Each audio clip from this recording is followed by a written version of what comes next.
Shalom sahabat kuntum yang terkasih, kita jumpa lagi pada hari ini, hari Sabtu tanggal 21 Januari 2023. Hari ini merupakan hari terakhir dalam minggu ketiga bulan Januari 2023, yang merupakan hari biasa dalam pekan biasa yang kedua dengan warna liturgi adalah merah.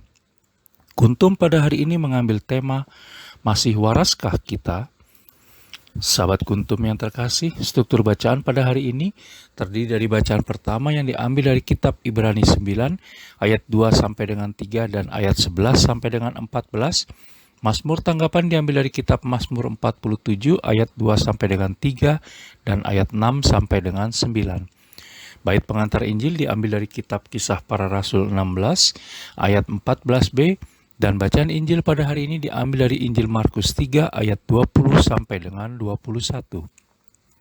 Bacaan Injil pada hari ini sama dengan bacaan Injil pada hari Sabtu tanggal 22 Januari tahun 2022. Dan struktur bacaan pada hari ini sama dengan struktur bacaan pada hari Sabtu tanggal 23 Januari tahun 2021. Baik sahabat kuntum yang terkasih, saya akan bacakan bacaan Injil kita pada hari ini yang diambil dari Injil Markus 3 ayat 20 sampai dengan 21. Yesus dan Belzebul. Kemudian Yesus masuk ke sebuah rumah, maka datanglah orang banyak berkerumun pula, sehingga makan pun mereka tidak dapat. Waktu kaum keluarganya mendengar hal itu, mereka datang hendak mengambil dia, sebab kata mereka ia tidak waras lagi. Demikianlah Injil Tuhan, terpujilah Kristus. Baik sahabat kuntum yang terkasih, sebelum kita lanjutkan renungan kita pada pagi hari ini, jangan lupa untuk menekan tombol like dan subscribe yang ada di bawah video kuntum ini, agar kuntum dapat terus berkembang semakin baik di masa yang akan datang. Sebelumnya saya sampaikan terima kasih dan mari kita lanjutkan renungan kita pada pagi hari ini.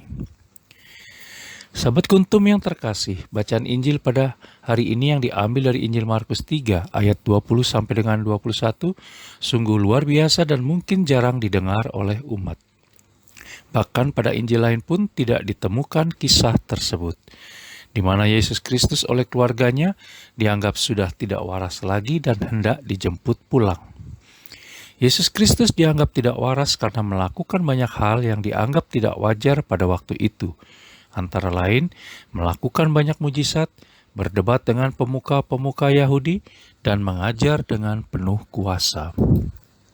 Tetapi Yesus Kristus tidak takut dengan penilaian semacam itu, dan tetap melanjutkan karya pewartaan dan penyembuhannya. Teladan Yesus Kristus menunjukkan bahwa kita perlu berani mengambil resiko dalam pekerjaan dan pelayanan kita, terutama dalam melakukan hal-hal yang baik dan benar. Tentunya kita perlu memiliki manajemen resiko untuk mengukur resiko yang mungkin akan muncul dan kemampuan kita untuk menghadapinya, sehingga kita punya pertimbangan matang atas setiap pilihan dan keputusan yang akan kita ambil.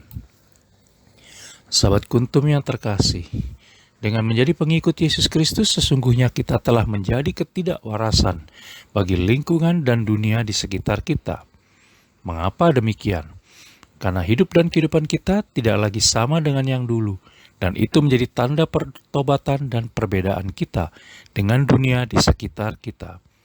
Justru, bila mengaku sudah menjadi milik Yesus Kristus, namun cara hidupnya tetap sama dengan dunia ini, maka sebenarnya orang-orang seperti inilah yang aneh dan tidak waras. Sahabat kuntum yang terkasih, oleh karena itu, maka marilah kita renungkan bersama pagi ini, apakah cara berpikir, tindakan, dan hidup kita selama ini sudah semakin serupa dengan Yesus Kristus yang kita sembah dan agungkan selama ini? Minimal, makin sesuai dengan kehendaknya. Jika belum atau masih jauh, akan kita pertahankan terus atau pagi ini mau belajar sungguh-sungguh untuk bertobat dan berubah jadi lebih baik dan benar sehingga semakin serupa dengan Yesus Kristus. Sahabat kuntum yang terkasih, bila ingin lebih jelas lagi, silakan melihat kepada deskripsi yang ada di bawah video kuntum ini.